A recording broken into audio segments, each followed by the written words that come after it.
el final de ETA es un final sucio, es un final que se produce por una negociación política. En mi opinión, ETA estaba derrotada por la Guardia Civil y solo el narcisismo de una clase política que estaba empeñada en negociar con ellos les salvó en el último momento y propició la legalización de su brazo político, etc. Es muy difícil contar ciertas cosas en la ficción o en un documental y conseguir financiación para hacerla cuando el brazo político de unos asesinos fascistas ha sido blanqueado en gran parte por todos los medios de comunicación y partidos políticos que se dicen progresistas de este país. Ha habido como 3 etapas, por así decirlo, yo creo, a lo largo de estas décadas, sobre cómo el cine en concreto, también podríamos hablar del teatro, pero eso es otra cuestión, cómo el cine ha observado, ha dado testimonio del terrorismo nacionalista de ETA. Hay una primera etapa, como decía, que se inicia porque, digamos, el cine se empieza a interesar por ETA a través del magnicidio de Luis Carrero Blanco. Hay una película ya en el año 76 de José Luis Madrid, Comando Chiquilla, con Paul Naschy haciendo de Tarra, lo cual es hilarante. Es una película muy mala. 2 años después, el mismo tema, el asesinato de Carrero, es el tema que inspira la película de Operación Ogro, de Gilo Pontecorvo, que esta sí, yo creo que es una película que tiene un valor cinematográfico, un tipo que había dirigido la batalla de Argel, ¿no? Y tantas otras. Y digamos que toda esta primera etapa, incluso primeros 80, el cine mira a ETA todavía con una visión idealizada. Se entiende que ETA mata militares, ¿no? Y se asocia a los militares con el régimen franquista. Entonces, por lo tanto, hay una especie de simpatía también, de hecho, en la película de Manuel Uribe de La fuga de Segovia, que es una especie, digamos, de documental ficcionado, ¿no? Diría yo. Luego hay una segunda etapa más compleja, ambigua, desde luego, pero no es de una apología del terrorismo, que se inicia con películas, yo creo, muy interesantes como El Pico, del año 84, de Eloy de la Iglesia. Eloy de la Iglesia tenía también otro proyecto delirante pero curioso de una historia de amor entre un etarra y un guardia civil. No consiguió financiación para hacerla, no sé qué hubiera sido, pero sería interesante conocer el guión. Y hay otra película muy interesante del año 89 de Ana Díez que se llama Andereta Yul, que nosotros la conoceremos, pero bueno, no sé si el gran público a lo mejor la conoce, que es también una historia interesante de esa época, en los años 80, en la que ETA le dio por matar a toxicómanos, a yonkis, diciendo que iba a limpiar Euskadi de la droga, ¿no? Al más puro estilo nazifascista, que es lo que es ETA, lo que es Herri Batasuna, lo que es Bildu. Básicamente es una película interesante sobre un etarra que se encuentra con un antiguo compañero de colegio que es un toxicómano, un traficante, y ETA le indica que tiene que matar a su antiguo compañero de clase, ¿no? En los años 90 continúa la ambigüedad. Hay películas, en mi opinión, muy fallidas, como Sombras de una batalla, de Mario Camus, del 92, que empieza ya a hablar, seguimos en esta especie de ambigüedad, de que ETA es malo, pero el GAL también es muy malo y el Estado es peor y no sé cuántos, es decir, en esta dinámica. Y ya es a partir, me atrevería a decir, los 2000, cuando el cine, en contadas y honrosas excepciones, por supuesto ya no hablo del documental, que está aquí Iñaki Arteta, porque estamos hablando de ficción estrictamente, pero está la película de 2009 de Todos estamos invitados, de Manuel Gutiérrez Aragón, que por fin refleja el punto de vista de una víctima, de un profesor de universidad amenazado por ETA, ¿no? Son estas 3 etapas. La pregunta yo creo que podemos hacernos, ya que el título del acto, de la ponencia, por así decirlo, es ETA en la ficción, no es tanto analizar el pasado, como yo de manera vulgarizada acabo de hacer, sino ver cómo será la ficción sobre ETA. Bien, aquí entramos en la clave, en lo mollar del asunto, ¿no? ¿Cómo queremos que se recuerde a ETA?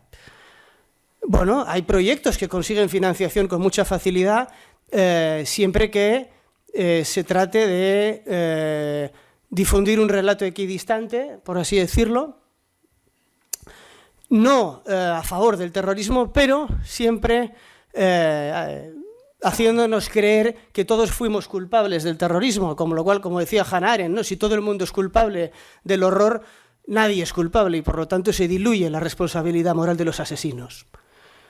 Yo creo que ahora mismo es difícil saber cómo será la ficción sobre ETA, pero sí sabemos que, desde luego, conseguir financiación para hacer películas o obras de teatros donde se muestre el horror, la cobardía moral, la miseria moral de gran parte de la sociedad vasca, yo creo que es muy difícil, por muchos motivos obvios, y uno de ellos es que, en mi opinión, no hay voluntad política para elaborar un relato de lo que ha pasado.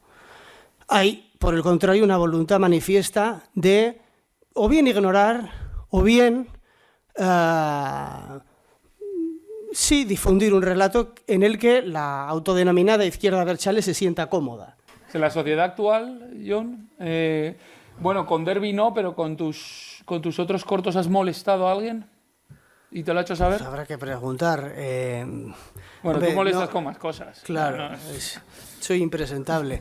No, es evidente que molesta. Es decir, yo creo que no es que haya un tabú a hablar sobre ETA. Es decir, si tú hablas, insisto, si tú hablas desde un punto de vista, como digo, equidistante, justificando el terrorismo, como películas como La Saizabala o como tantas otras, recibirás miles y miles de euros de la Diputación de Guipúzcoa, el Gobierno vasco, el Ayuntamiento de San Sebastián, es decir, no hay ningún problema. Ahora bien, efectivamente, yo creo que hay, como es lógico en cualquier fenómeno histórico, habrá múltiples relatos, o se harán los que se puedan, en teatro, en cine, etcétera. A mí me interesan más que relatos sobre grandes ideales, en general me interesan los relatos sobre los síntomas de una sociedad, es decir, sobre cómo el horror afecta, y creo que todos aquellos que recurrimos a lo simbólico, que en este caso es la ficción, lo hacemos precisamente para tratar de explicarnos a nosotros mismos cómo pudo pasar eso. ¿Cómo fue posible ese nivel de horror? ¿Cómo en el caso de aquellos 3 guardias civiles tiroteados en el 79 en una vuelta ciclista a España y la gente llamando a los etarras para que volvieran a rematarlos porque no estaban totalmente muertos? Bueno, las cosas que hemos vivido. Ahora bien, ¿cómo será la ficción? ¿Cómo serán los documentales? ¿Cómo será el relato sobre lo que ha ocurrido aquí? Normalmente, cuando hay una situación de totalitarismo y de barbarie, por supuesto, la inmensa mayoría de la gente, como es lógico y normal, prefiere mantener una actitud evasiva, equidistante, cómplice, en fin, de todo tipo, ¿no? Pero siempre, en cada sociedad, siempre hay una minoría que está dispuesta a oponerse porque sabe que algo es indigno y que no se puede mirar a otro lado, ¿no? Aunque te cueste la vida, sabes que tienes que hacer algo. Yo creo que la ficción sobre ETA, como pasó con otras cosas, no quiero hacer comparaciones, evidentemente, pero con la dictadura franquista, con otras cosas, pero creo que el final de ETA es un final sucio, es un final que se produce por una negociación política. En mi opinión, ETA estaba derrotada por la Guardia Civil y solo el narcisismo de una clase política que estaba empeñada en negociar con ellos les salvó en el último momento y propició la legalización de su brazo político, etc. Es muy difícil contar ciertas cosas en la ficción o en un documental y conseguir financiación para hacerla cuando el brazo político de unos asesinos fascistas ha sido blanqueado en gran parte por todos los medios de comunicación y partidos políticos que se dicen progresistas de este país. Esto para empezar.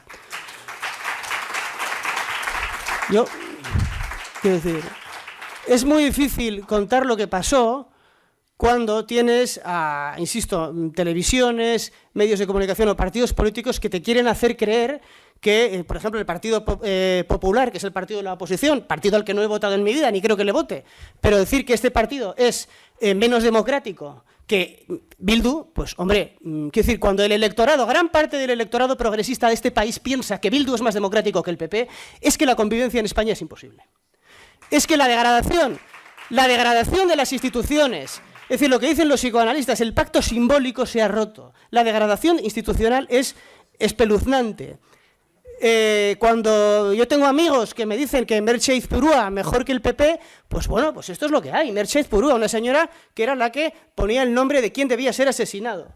Y yo diría algo más. En mi caso, como he dicho en muchas ocasiones, y por eso he tratado de abordar este tema, yo no solo condeno los crímenes, yo no solo condeno los asesinatos, los secuestros, la extorsión, yo también condeno aquello por lo que mataron. Yo condeno el proyecto político racista, supremacista por el que mataron. Porque no se me ocurre nada más racista, que matar durante décadas para poner una frontera donde no la hay. Quiero decir que toda frontera supone una limitación de derechos.